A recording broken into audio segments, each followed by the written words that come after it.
Hello. In this lecture, we're going to be taking a look at how to add and subtract rational expressions. And just as we saw with the other lectures, the key ingredient here to remember is that we're talking about fractions. And so what we're going to be talking and looking at is going to be how do we add fractions when they do and do not have common denominators. But before we get to that, let's review a very simple topic, better known as the LCM, the least common multiple. The least common multiple is the smallest number that contains the prime factorization of each number. And an easy way of thinking of it is basically saying to yourself, I want to find something that's larger than what's provided to me that all the terms that are provided to me can actually divide into. So it's just basically just trying to find something that two things can divide into as a uniform common multiple. Now, how do you find the LCM? It kind of varies depending upon the strategy you like to use. First thing I would like to do is I would say for the time being, let's factor all the items. Now we could factor numbers, we could factor variables. Then what we're going to do is we're going to find the largest number of times that factor that's common shows up. Multiply the results, and then we'll have the LCM. So find the LCM between 12 and 18. Now, if we factor the 12 and the 18 into their prime numbers, we could say that 12 is going to be 2 times 2 times 3. Because again, 2 times 2 is 4, 4 times 3 is 12. And we could do the same thing with 18. We could say 2 times 3 times 3. Now, what we want to do is we want to find the common multiples that show up the most number of times. So for example, we have 2 2's and 12, and we have 1 2 and 18. So what that means is we're going to need the 2 2's just as much as we're going to need the 3 3's from the 18. So 2 times 2, 3 times 3, if we multiply all that out, we would get 36. Now there's another way of getting the LCM which I think is going to be somewhat beneficial. And the way it works is this. What you can do is you could just think of the multiples of the largest item you've got. For example, 18. We know what the multiples of 18 are, and you could just rattle them off by using your calculator. So we could say 18, the next multiple of 18 would be 36, the next multiple after that would be 54, and the next multiple after that would be 72, and so on and so on. And all I'm doing is timesing 18 by the next consecutive integer. Now, once you have that list going, then it's a matter of finding out which one of those numbers between the 18, the 36, the 54, the 72, does the other number actually divide into. And so in this case, 12 does divide into 36. And that's an alternative way of finding the LCM. Now let's say we had to find the LCM between 12x to the third y to the fourth, 8x squared y to the fifth, and so now we've got variables, and we're going to do the same thing as we did on the problem on the left of the screen. So again, we know how 12 is going to break up. It's going to be 2 times 2 times 3. Now x to the third is really x times x times x, and y to the fourth is y times y times y times y. It's kind of annoying, but that's what all the factors would be for 12x to the third y to the fourth. And I could do the same thing with 8x squared y to the fifth. Now, to find the LCM, we need to find the most repetitive piece of all the common multiples. So for the 2's, I see 2 2's up here, and I see 3 2's down here. So we're going to use the 3 2's. Now as far as x's go, we have x to the third here, and we have x squared. So that means I'm going to use the x to the third. And as far as the y's go, we have y to the fourth, and we have y to the fifth. So we're going to use the one that's the most. So if we write out all of those factors that are the most representative, then we would have the ability to multiply all these things out. And if we do that, we would find our LCM is 24x to the third, y to the fifth. And so it's a little bit contrast to what we've seen with our greatest common factor. The least common multiple is usually something that is larger. And again, it's a matter of finding a common multiple that 12 and 8 divide into. So again, if I was going through the more non-traditional way of not factoring everything out, I could just start rattling out multiples of 12. So the multiples of 12 would be 12, 24, 36, 48, and I want the smallest multiple that 8 divides into, and that would naturally be 24. And as far as the variables go, is when you have variables, you just pick the variable that's got the bigger number. So between x to the third and x squared, we'll use x to the third. Between y to the fourth and y to the fifth, we'll use y to the fifth. Now, in the event you're looking for the LCM of polynomials, so not necessarily little itty-bitty pieces, then what we got to do is make sure that our LCM contains all of the factors of each polynomial, unless there's already common factors and we don't need the repetition. So what am I talking about? I'm talking about the idea of finding the LCM between these two trinomials. Now, we know from our previous experience we can factor m squared minus 6m plus 9 to be m minus 3 times m minus 3. Likewise, we could factor m squared minus 2m minus 3 to become m minus 3 and m plus 1. So that means the LCM would then turn out to be m minus 3 squared times m plus 1. Because again, if I have m minus 3 times m minus 3, that's two representations, which is more prevalent than the 1. But I also have to have representation of the m plus 1 as its own factor. Let's see another example. If I need to find the LCM of x squared minus 4x minus 5, I know that's going to turn into x minus 5 and x plus 1. 25 minus x squared is a difference of squares, so that will turn out to be 5 plus x and 5 minus x. Now, if I want to write the LCM, again, I want representation of all the factors. We know we're going to have to include x plus 1. We know we're going to have to include 5 plus x. Now the question is, do I need to include both x minus 5 and 5 minus x? And the answer is no. I just need one representation because technically speaking, these two expressions are the same thing. They only differ by factoring out a negative 1, which is not critical. Now, if all this LCM talk is a little confusing, I totally get it. It takes a while to get the hang of it. The good news is it's not critical for what we have to do for the rest of the lecture. But fundamentally, knowing what the LCM is going to help us when we have to add fractions when they have different denominators. And so the thing is, adding and subtracting fractions, if it's numbers or if it's rational expressions, they only have one rule, and that is you got to have common denominators. If you don't have common denominators, you have to force the issue. And you have to make the denominators the same. And your technique of making the denominators is the same is all going to be based on finding what is known as the least common denominator. But it's really the same thing as finding the least common multiple as we've done in the previous examples in this lecture. So let's kind of say that we already have common denominators for the first few examples. What are we going to do? You will literally add the terms that you can on top and keep the denominators the same. And I know it seems kind of silly to mention this, but when you add fractions, the denominator is actually telling you what size the fraction is. And we can only add fractions of the same size. So the denominators never change. It's the top parts that you actually combine.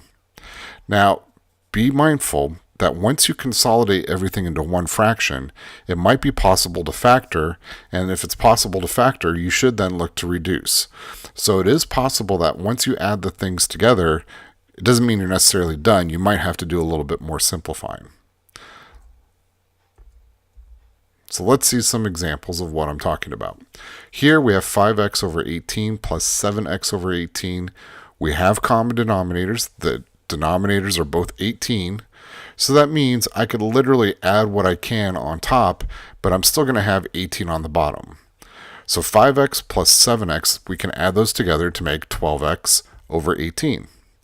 Now the question is, can we reduce any more now that we have everything on one big fraction? And the answer is yes. We could reduce the 12 and the 18 because the 12 and the x are multiplying. They're not terms. So remember, we can only cancel out things that are multiplying. So the 12 and the 18 can reduce to become a 2 and a 3. So our final answer would be 2x over 3. Now for our next example, we've got a little bit more work to do. We have 2x over x minus 2 minus 4 over x minus 2. Now the first thing I would recommend you do besides recognizing we have common denominators, is anytime you have a subtraction of fractions, take this negative and distribute it to the second fraction. And the reason is it's like we're subtracting polynomials. And I know we don't have parentheses over everything, but the thing is, it's much easier and much more effective and more likely going to increase the chance you'll get the right answer is if anytime you see a subtraction, take this negative sign and distribute it to the top. And so the thing is, because we have common denominators, I cannot combine like terms on top because we don't have any. We've got a variable, we have a non-variable expression. So the best we can do is write it as one big fraction. Now again, you should always ask yourself, is there any factoring that can be done? And on the top, there is. There's a greatest common factor that we could factor out. We could pull out a 2, and when we do, we have an x minus 2 over x minus 2. And as you guessed it, we can cancel out the x minus 2's. So our answer is just 2. Now, let's suppose we're going to subtract these two fractions. We have 2x squared over x squared minus x minus 12 minus the quantity of 7x plus 4 over x squared minus x minus 12. So the good news is we do have common denominators. The bad news is we got a whole lot of things going up on top. Now, the thing is, we've got to subtract. So as we described in the previous problem, I would first do anything is distribute that negative sign. So that 7 becomes negative 7x, and the 4 becomes negative. Now, once I've done that, the negative sign turns into a plus. So now the issue is, what we want to do is we want to consolidate this into one big fraction. Now, unfortunately, there are no like terms, so we just write it all as one big fraction. Now, the challenge is you should be asking yourself, factoring. Is this problem more reducible? Can I factor it some more? So the thing is, we know the bottom part's going to factor pretty nice because it's an easy trinomial. There's a 1 in front. So the numbers that multiply to give me a negative 12 that add up to negative 1, that's pretty much a slam dunk. The top part, though, is a trinomial, and it's not necessarily so easy because now we've got a number out in front. So what I would recommend we do is we use our AC technique. We multiply the first and the last, and I'm going to do this off on the side to not overcomplicate my problem. So 2 times negative 4 is negative 8. All the ways I can multiply to get 8, 1 and 8, and 2 and 4, but I know it's going to be 1 and 8 because I need to get negative 7. That means the 8's going to be negative and the 1's going to be positive. We create our two groups. We factor out the GCF. And from here, I could see how it's going to factor. I know I've got my common group, so I'm feeling confident that we're doing this correctly. So I could factor out the x minus 4's. 2x plus 1 is going to make up my other group. And again, the bottom part, it's a basic trinomial, so we know it's going to factor to be x minus 4 and x plus 3. We cancel, and we get our answer. Now, I will say this is a very typical type of problem, and you should be somewhat prepared to deal with this on your exam. Now, in the event you do not have common denominators, you have to force the issue. So when you don't have common denominators, the first thing you really want to try and do is, if it's possible, factor the denominators, because that way it'll make it real easy to see what it is you need to make common.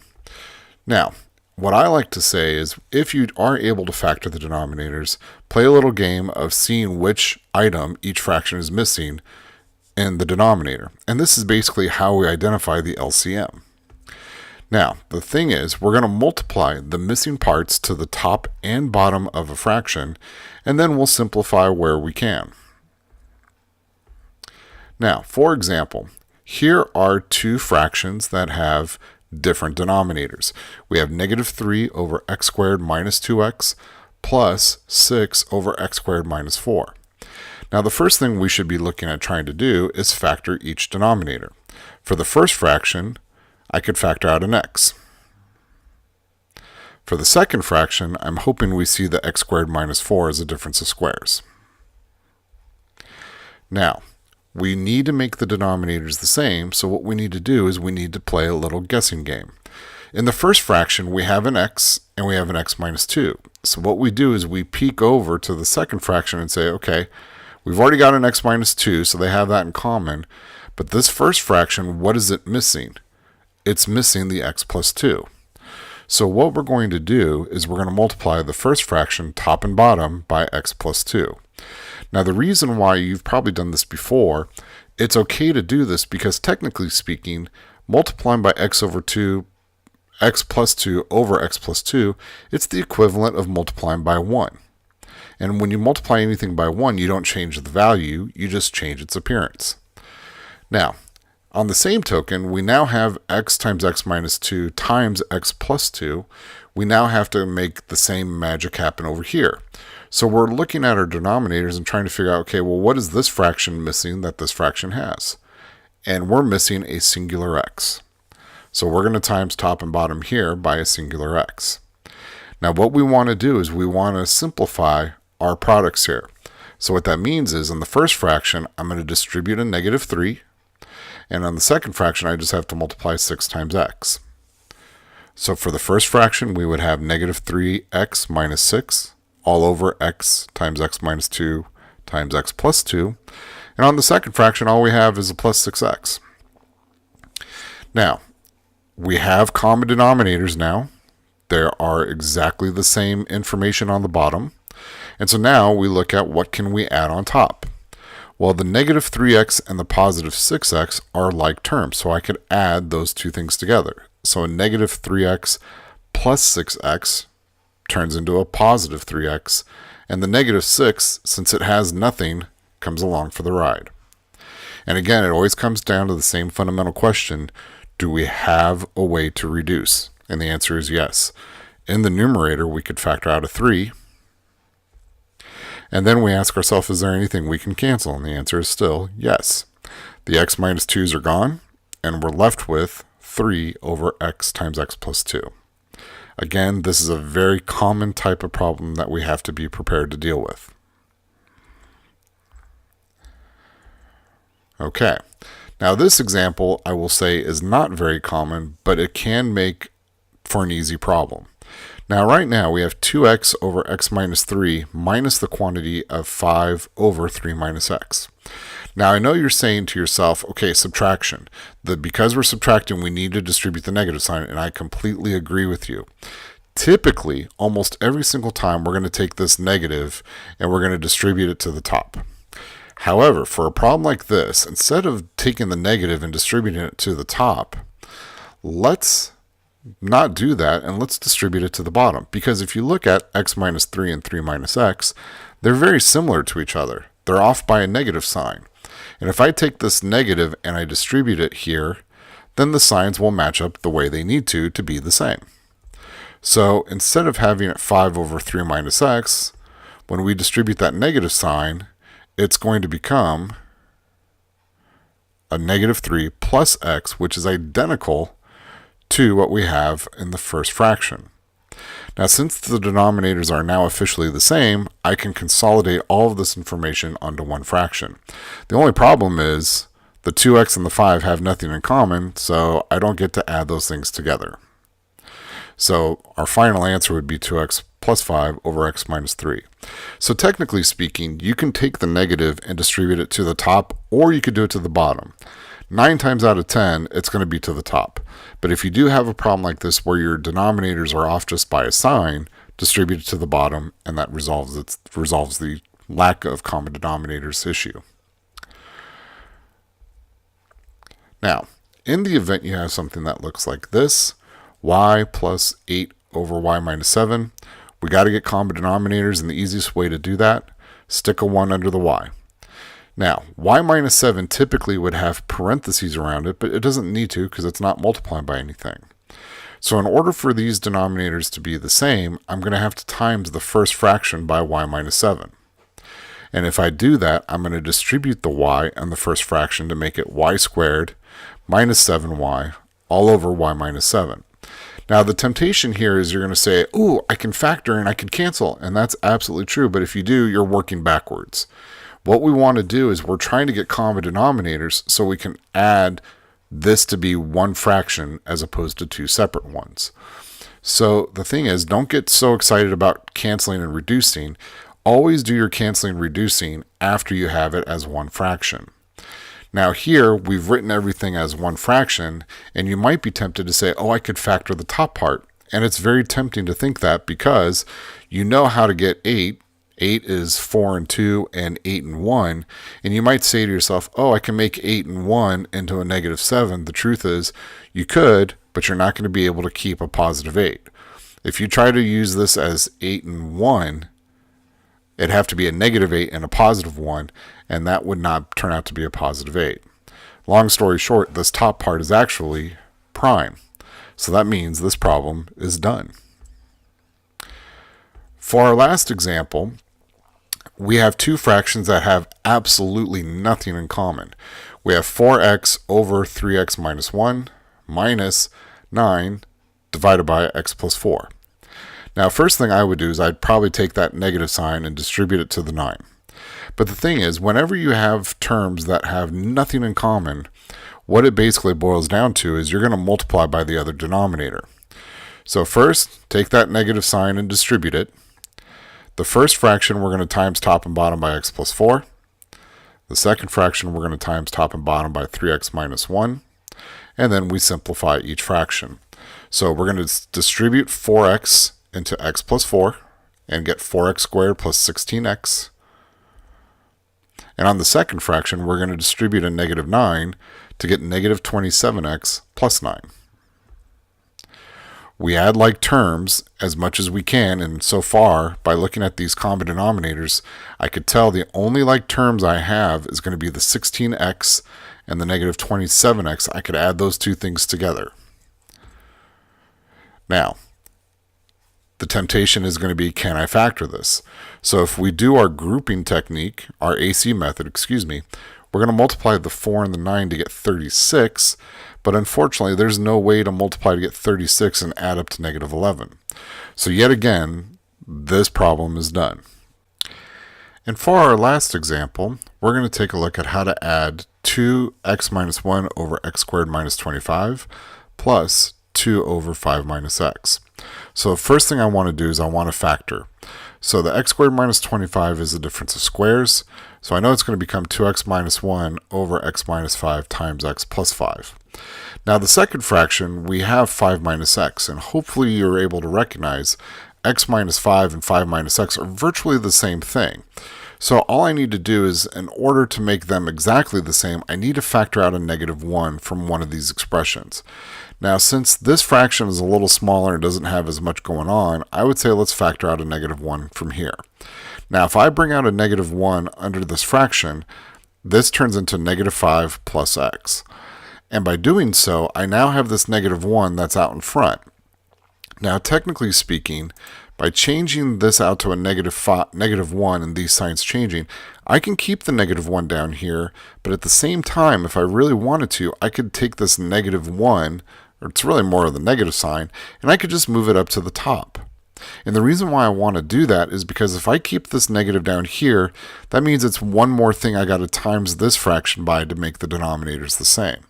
So I would recommend, instead of having this negative sign here, just move it to the top, which means we have one less thing to worry about. Now, in order to get common denominators, this fraction has an x minus 5, this fraction has an x minus 5. This one has an x plus 5, this one does not. And that clues us in as to what we need to do. We need to multiply the second fraction, top and bottom, by x plus 5. Now, by doing so, we would distribute the negative 2, so it's negative 2x minus 10. And in the first fraction, we don't actually have anything to do. So the first fraction, 2x minus 1, stays the same. The second fraction, negative 2x minus 10. And now I have the ability to add like terms. So here I could add the x terms together, and oh snaps, they cancel. And negative 1 and negative 10, I could add those together to make negative 11. The most important thing for you to gather out of this lecture is that no matter how complicated the fractions are, whether it's just regular numbers or whether there's variable expressions, is that you have to have common denominators. And with that, this lecture is over. Thank you for listening.